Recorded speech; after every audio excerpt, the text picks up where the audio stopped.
Marinduque is truly the center and heart of the Philippines. You know why? Sabi nila Romblon daw. Bakit? Dahil nandito po ang mother of all muhon sa buong Pilipinas. Ito po yan. Yan po yan. Isang bato na mayroong butas sa gitna. Yan po ang mother of all muhon.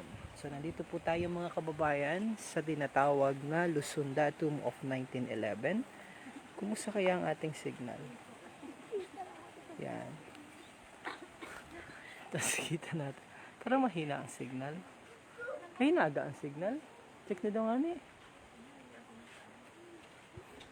Teka. Pasa.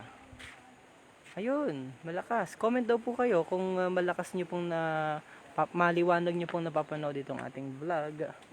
At the same time, hindi po naga-blurred ang ating, So ito po ang Luzon Datum of 1911.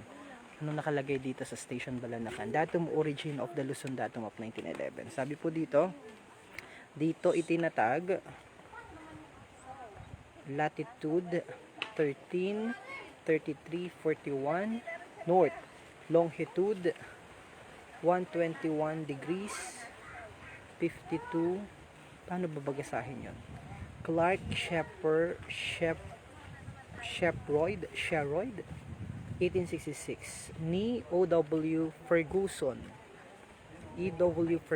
United States Coast and Geodetic Survey, USCGS, na pangunahing geodetic station para sa Triangulation Network ng Pilipinas, 1906. Itinilagang datum orihinal ng Luzon Datum na itinatag ni E.R. Frisbee sa pamamagitan ng batong muhon sa mismong punto ng orihin nito noong 1911. Naging batayan ng mga sumunod na kwenta ng eksaktong latitude at longitude ng mga posisyon sa lahat ng panig ng Pilipinas.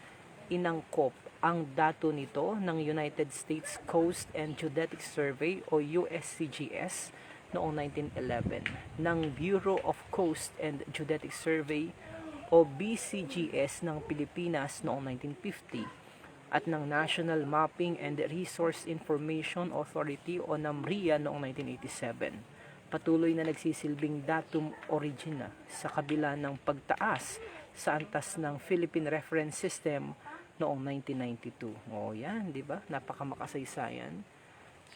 Very informative. Ito ang mark. Yan. Dito, Station Balanacan.